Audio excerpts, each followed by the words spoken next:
Yeah, so it's I have a couple of students and they do not do homework and um, I used to have a problem with that, but I understood actually that some people has have certain allergic reaction to that. So I constructed the lessons around that so they can get as much as they can actually from the class because they do not do the homework at home because some of them remember their horrible school stories or university, you know. But generally it's slower, maybe 3-4 times slower than if you do the homework progress. But there is a progress, and there is a difference how you construct the lessons if students do, whether they do or not do homework. So and actually,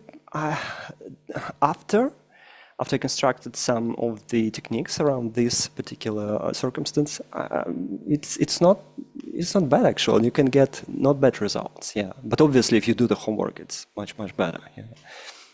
Yeah, I definitely see what you mean. And on this course I'm taking now, they also talk about adult psychology, Mhm. that and also that we all have so many responsibility and things to do. And I know it myself, but not as an English student, but as someone who needed physical therapy this year. So I had sessions, training sessions with a physical therapist. I see it as sport. So now I think I can say I do sport because Mhm. there was some exercises with weights, Mhm. something. Oh no, That's great. my cat. 1 second. Oh, He was I chilling on the windowsill, and now he's leaving.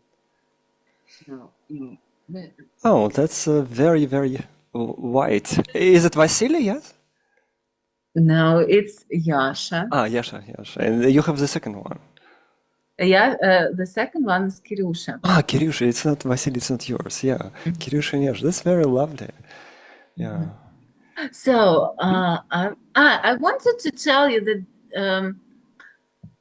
uh, during last summer, Mhm. I had 3 sessions with the physical therapist. Yeah. But then I memorized some exercises and I memorized enough of them to cover an hour of Mhm. training at home. Yeah. And I started doing it at home. But then my trip happened, during which I didn't have a physical therapist session. But by the way, I have to tell, during the academic year, I had time only for 2 meetings with my physical therapist, and the third session was something that I did on my own at home. And then I went to that trip, and I can't make myself do this exercises Mhm. alone at home. And I started going to Pilates to the Mhm. same coach. I just love her. She's a real professional. Mhm. And I put it in my calendar Mhm. that twice a week I Mhm. go to a physical therapist. Uh, Now I go to Pilates, not to Mhm. physical therapy, but there is some physical activity which I've planned. I also try to walk a lot. But this third time, I didn't put it in my calendar. I thought maybe I'll do it sometime, and I can't make myself do it. And it's like homework when we speak about some Ah. activity. It's something that you just plan with a meeting with your student, with your teacher, with your English tutor. This is something that is on your calendar. You allocated some time to it, and you do it whatever happens. But when it comes to homework, I see how what can go wrong. The way it went wrong with my exercises Mhm. now, I just can't myself do it. I think, okay, let it be just 2 times. Maybe this talk with you today will motivate me to start doing this third training session alone. Yeah, but still, I was quite a perfectionist when I became self-employed, completely devoted to my work, and I wanted maximum results for my students. It's interesting you're speaking about perfectionism. I understand that, but it's interesting that a couple of days ago in Bar Sovetov, we have in Kaliningrad Bar Sovetov, and they're live music from time to time. There, in a couple of days, I visited. I met some people. I talked to them, and they by they tell me that there's gonna be a performance, a festival in a couple of days, and I'm just not in a couple of days, tomorrow actually, and I'm scratching my head because I'm not ready. But there's a very good chance, a lot of bands and good atmosphere, a lot of people, and the next day, the festival had already started. So it's 2 or 3 p.m. and I'm writing organizer, so can I perform? And they write me back about 4 p.m. So it's already in the process. They say, yeah, come. I'm not prepared, and like drawing the parallel with perfectionism, I'm not prepared, but I'd like to do my best and I'd like to participate. I go there, I play 10 songs, everything turned out great. And that's a kind of good, because you meet new people, organizers, you get inspiration. A lot of folks, very creative folks, stage. There's some Madrid band, for example. I love that band. And I would never have done it. Like in the past, looking back, I would need some time to work on every song, etc., etc. But that maybe wasn't perfect, but it was good, very good. So speaking about perfection, that's a sort of, I think sometimes it's a good like exercise just to do things with the flow, to go with the flow. It's very rewarding. Mhm. And people approaching you is sort of, oh, thank you, we love this song. Oh, where can we hear this Fran song? And oh, you love this? Okay, I don't have it recorded, but I'll record it for you and send it to you. So right after this session, I'm going to record the song and send it to a person. But it's amazing because it teaches me, at least, that perfection is, well, it's probably everybody starts with being perfectionist, but sometimes it makes sense just to go with intuition, with the flow, and yeah. Maybe it's not about perfectionism. Maybe I used a wrong word, but still, I really liked your Mhm, story, mhm, very mhm, inspirational. Maybe it's my own experience as a student who didn't give 100% to English learning, because I was pretty average mhm, when I was a student. I only did what my teachers told me to do. I also liked extensive reading. I read a lot, but I don't remember being this fanatical about English as I'm now. And I achieved, I would say, quite good results mhm, after I knuckled mhm, down and devoted all my mhm. time, energy, and money into it. I understand not everyone has such level of devotion or doesn't have time, but doing homework a couple of times, No, I totally agree and totally share this. And I have one of my favorite guitar players, Steve Vai, and he was asked by just what is the secret of your success of his virtuos guitar player, and he said the amount of success that you have in your life proportional like to the amount of time you invest in it. That's it. Yeah, and do you remember this harrowing numbers, how many hours of formal study you need to achieve A2 level, B1 level, B2 level? Like with every level, it increases the numbers. Like from to achieve A2, you need like Mhm, first to achieve A1, you need around 100 hours to achieve A2 plus 200, to achieve B1 plus 300, to achieve B2 plus 400, well, around it, And if you do homework, you cut this time a little mhm, bit, according to some calculations that we were presented in the course I'm taking now. Uh, to achieve B2, a solid B2, starting from B1, mhm. you might need 5 years if you study twice a week and 10 years if once a week. But Ah. maybe you know, Depending on how. and in some other webinars on language and how to increase your level, they actually included reading. So the more you read, the more hours of contact with language you gain. Reading is one of the best exercises, actually. Besides, it's fun if you read something that you love. Yeah. So the more you read actually extensively, the faster you move towards the next level. So there were some numbers actually. Yeah. It was Paulina Kodik's webinar. It's true. It's absolutely true. Yeah, and she gave numbers, you know, read, I don't remember, maybe 20 minutes every day, and then you will get to this level in this amount of time. So one course speaks about formal studying, you know, with a teacher, and another source shows how you can speed up the process. And when I give a homework, there will be part of focused learning, you know, because you revise some words. Those workbooks, you know, they always revise stuff you learned with the teacher during the lessons. You just revise it, and revision is what you need to make these words your own, to add them into your active vocabulary. The more you do this stuff, you know, the more encounters with the words you have. The faster you move towards the next level, and we all want to move to this next level. For most of people, it's B2 level, you know, and it may take 5 years, or it may take 2 years. What pill do you choose? A pill without a homework, or pill with a homework? Choose.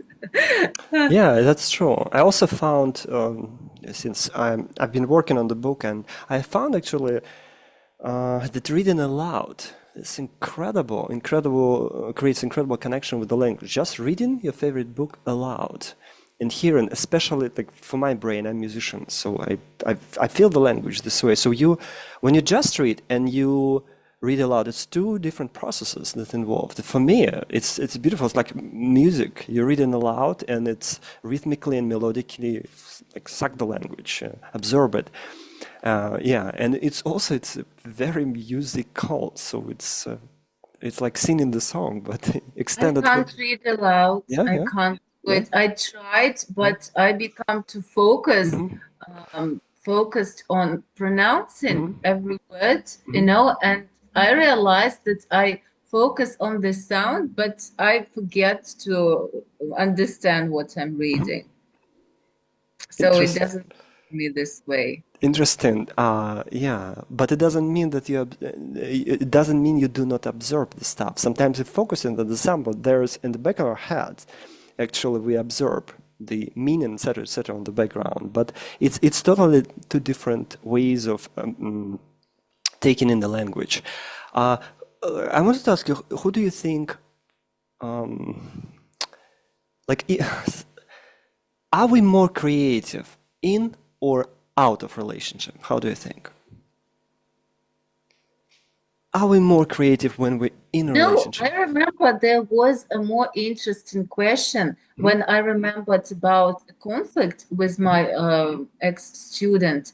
You asked me another question, which was not about relationships. Let's get back to that question. Which one? What was the question? Yeah, I didn't remember. Me neither.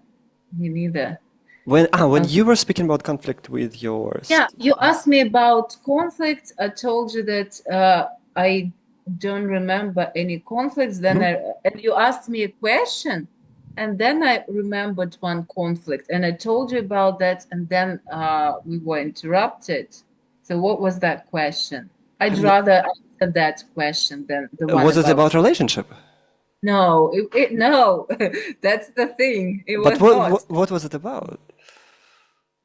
Well, I don't remember. So you don't have a list of questions? No, it's just I'm going through through my interest, and when I'm talking to you, and the thought comes, with what I explore what I'm interested in. Do you often talk to yourself? No, I never talk to myself. Do you? Actors, well, to be honest, I don't have time to talk with myself, but because my characters talk between each other, I have to direct them a little bit in my book and sort of,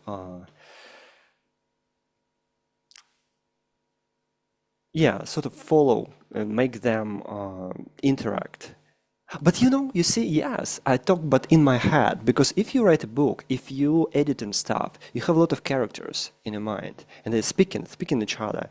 And if there, obviously not if, every book has conflict actually, and they're speaking. And when you stopped editing your stuff, and you go to sleep or go, they're still speaking. So, and it's very much in your head. So it's sort of you speaking because you're representing your characters. So it's a lot of Now, dialogues. when you were describing how it feels, I think I know this feeling, or when I meet a nasty lady on a Mhm, bus. mhm, I had a couple of unpleasant encounters, and I might speak a little bit to her in my head mhm, after that for maybe a few minutes. mhm. Then I calm down and I don't. Do you know what's interesting? A friend of mine became psychologist. She used to be just an English teacher, and now became psychologist because it's more rewarding for her. And we were speaking about, and she told me, I asked her, like, how do you sort of manage your sessions, etc., etc. How do you, when clients come to you with some problems, and so share with me some principles of yours. And what she actually told me is very much the same that I use in my book. She said that to solve the problem, you need to look at the problem not just from the black and white angle, but from different angles. And it's better from more than 5 angles, at least 5 angles. So it means just from the perspective of at least 5 characters, to look at it objectively, but not from one angle, from a few ones. And that's exactly what I do within the book, actually. But there is no, the goal of the book is to entertain, not to solve, I guess, the problem of a client. But it's very similar because these angles that she was talking about, it's just, they represent different type of thinking, different angles, which what characters from the book actually represent. And I was blown away because it's so close to what I do. So it's a lot of sort of intersections, and and anyway, it was a sort of revelation for me. Yeah. Where are you now with your book? Well, I'm editing, and at the stage, Finished it? huh? Have you finished? Have you finished it and you just need to edit? I have enough pages. I have enough pages for the book. I do not need more. I need to edit and to polish. And it's at the moment, it's basically I read it, and do some minor additions or editing some stuff or taking away, because there might be a lot of words that do not contribute to the whole. When you take them away, the meaning is clearer, you get the picture without sort of vague interference of unnecessary words. It's not easy because every word you put, it's like your little baby, you need to cut. They call it in writing, they call it Kill your baby, kill your darling. darlings, yes. And it's sort of hard on the one hand because like you think, oh, every word is special, it's so everything should be there. But on the other hand, when you cut it, and when you read it through, read your chapter, and you feel the effect, and you're just amazed. Oh my God, that's good because I took away the stuff, and then you understand that sometimes it has to be done, and it's just for the better. Yeah.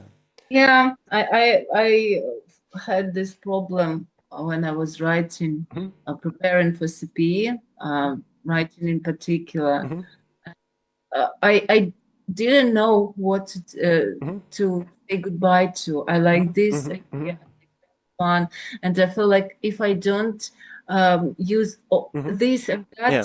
that won't be the way I would answer this Yeah. question, problem. There is a task, And to answer this task, I need a little bit more words, like plus 200 words, you know, from what I'm supposed to write. Like usually it's 260 words. But what I love Cambridge for is that this limit is just some line, just try to do this. But if you write less word, if you write fewer words, sorry, I'm just a bit distracted, I'm here, my sister came back. So if you write fewer words, if you write more words, no one will care.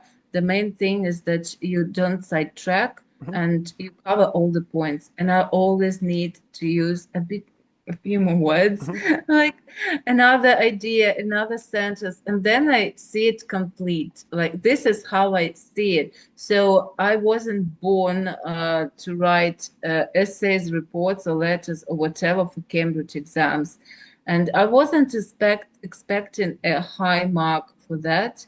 I'm glad I'm scraped through to get C2 level, you know, but I see what you mean when you say it's hard to choose who has to go. This idea, you have to go. No, don't let me go. You need me. And then you take it away. You see, well, now it sounds more succinct. Exactly.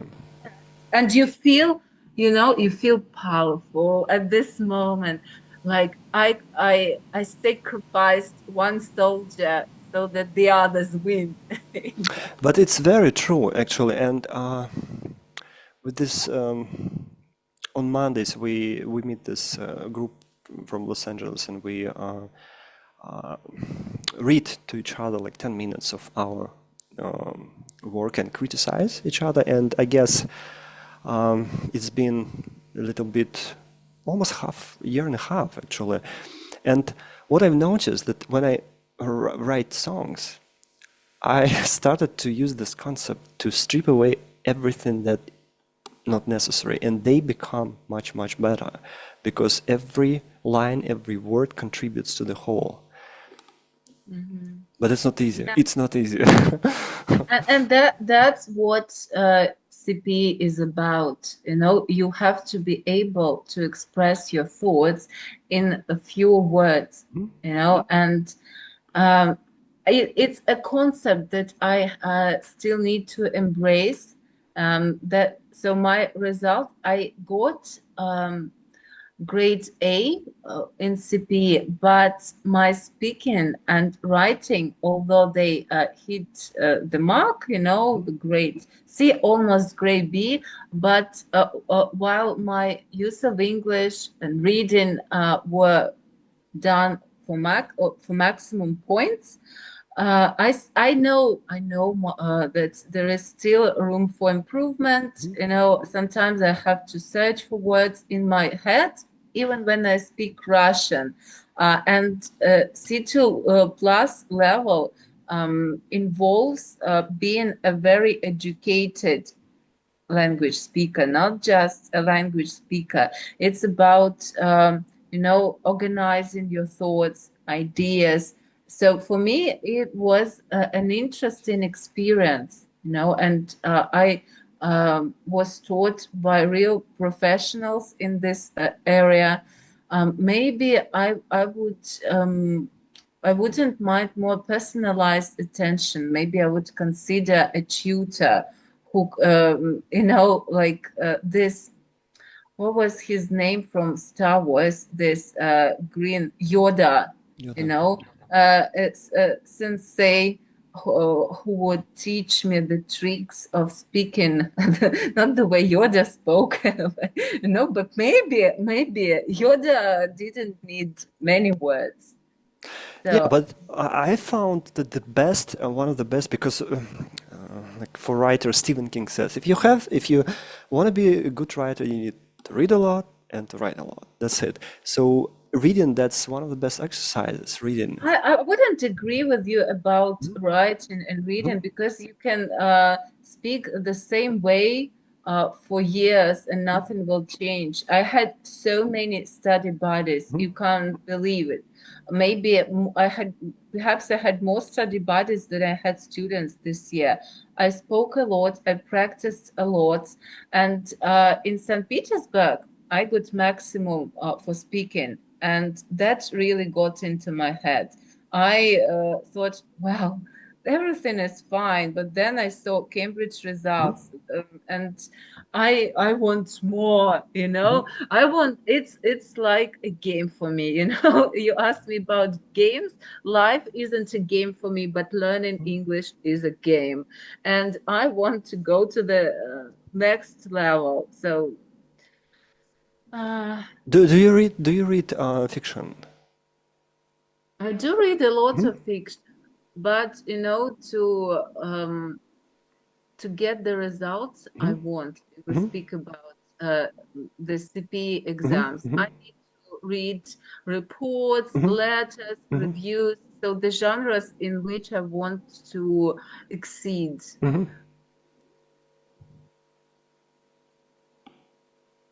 Yeah. So That's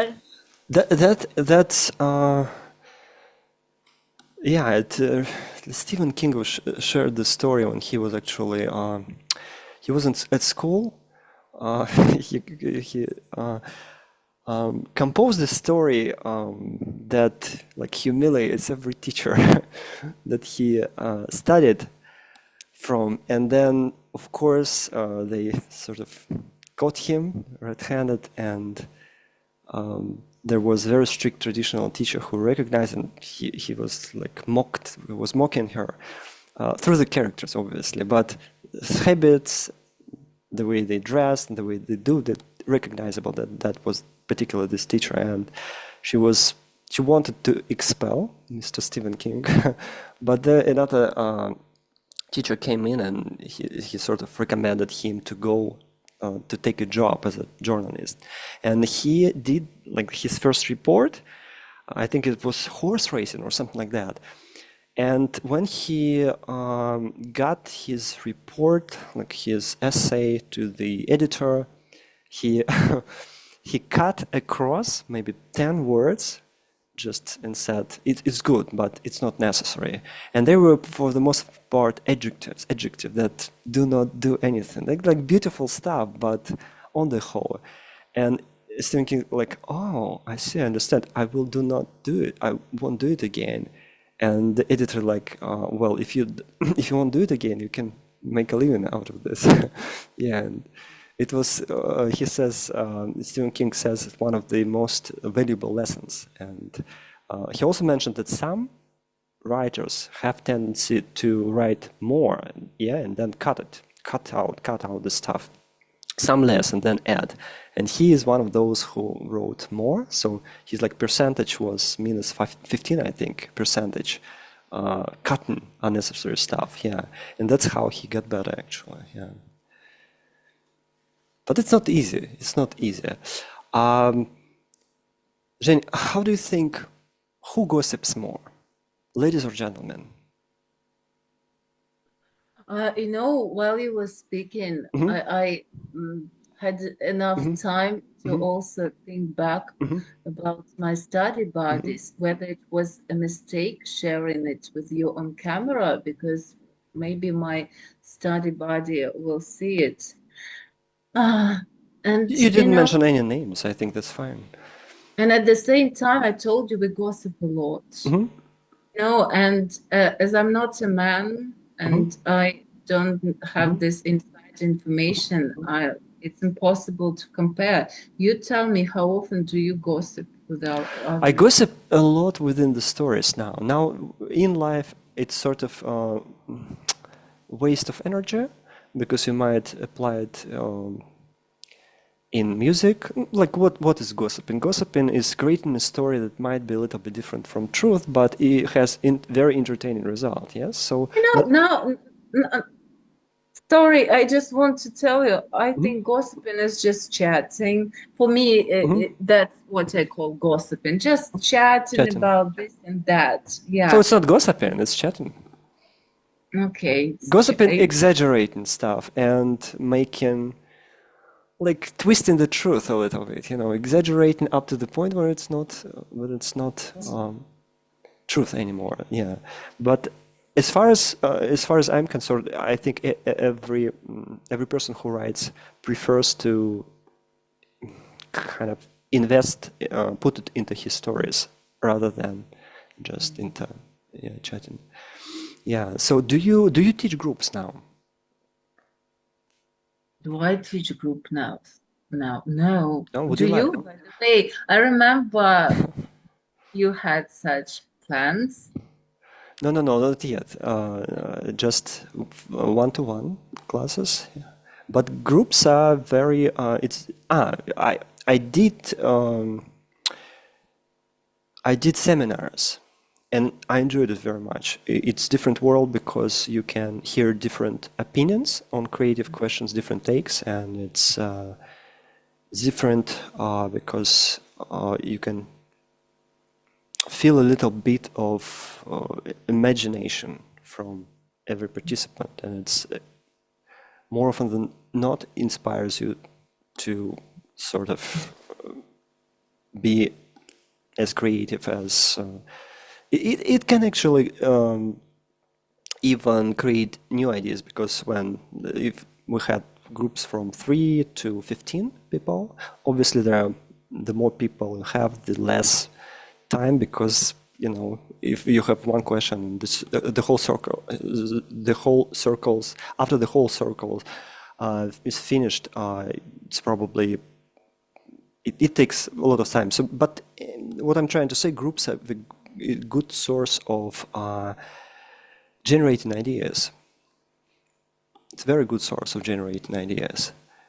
By seminars, do you mean the speaking clubs?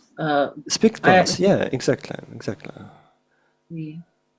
It's good to generate ideas, but I still see a lot of value and quite some advantages in one lesson, because you can get personal feedback. I think that's something that I would like to afford if I'm a student.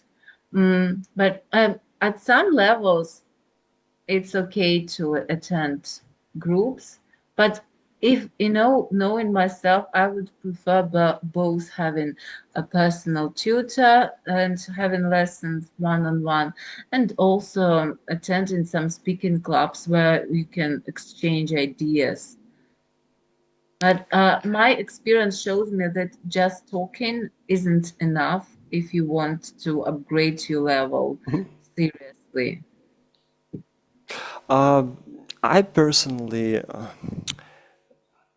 I attend a couple of sort of not seminars, but it's sort of clubs, speaking clubs. People from London, from Scotland, and from all over the place. And we basically, what we do, we may read a couple of pages, some classic literature or some new authors, and then we just discuss.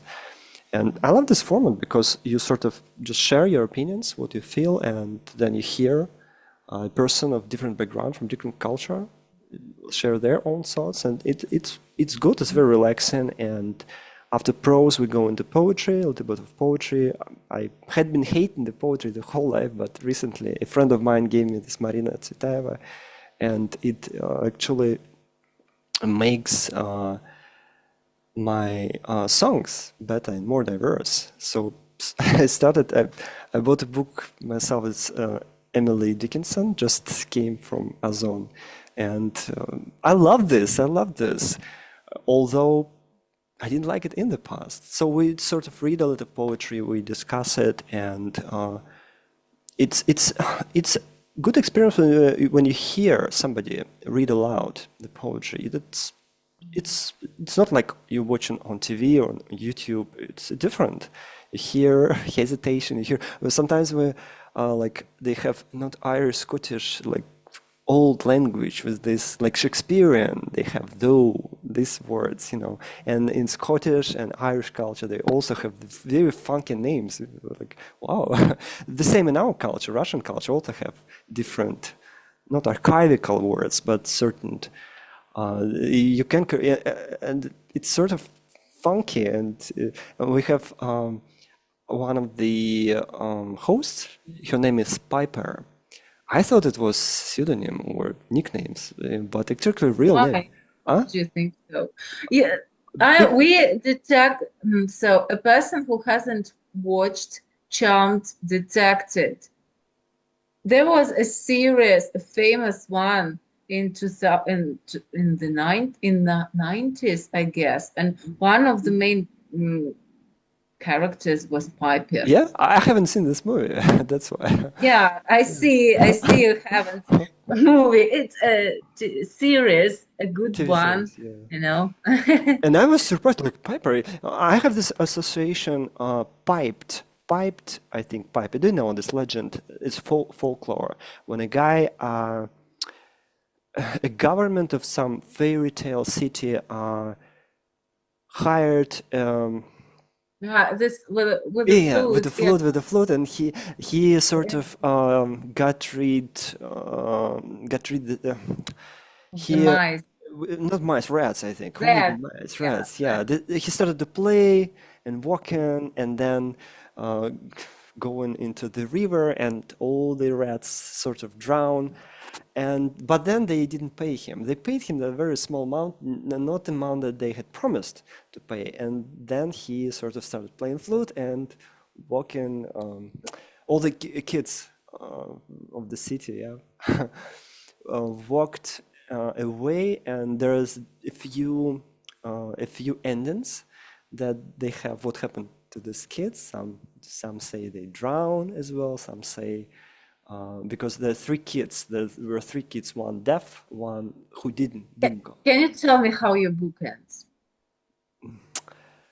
Interesting. I have a couple of endings in mind because I have probably around 60 chapters, and they, for the most part, they are sequentially organized. But I have a sort of, I have a not desire, but I will arrange them in a way that will work best. So there are a few endings in my head, but it's not now. It's not the time. When you edited the whole stuff, I will record it as an audiobook, and then I will pick the ending. Actually, there are a couple of. Will you play music there as well?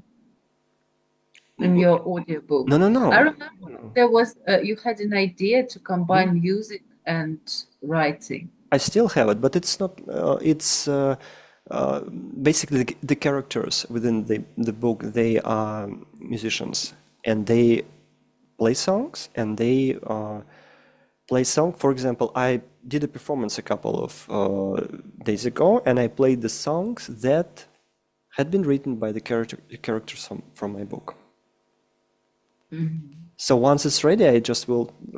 I'll tell the audience, so guys, I will play for you some of the songs that are played in the book by the characters, so you can check my book, etc., etc. And so it's one art will be promoting the other. Promote. I don't like this word.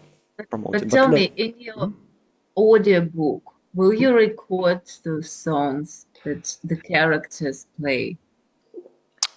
You see, there is a famous duo. I don't know whether you've heard about it. It's called Tegan and Sarah. They are two lesbians and two sisters,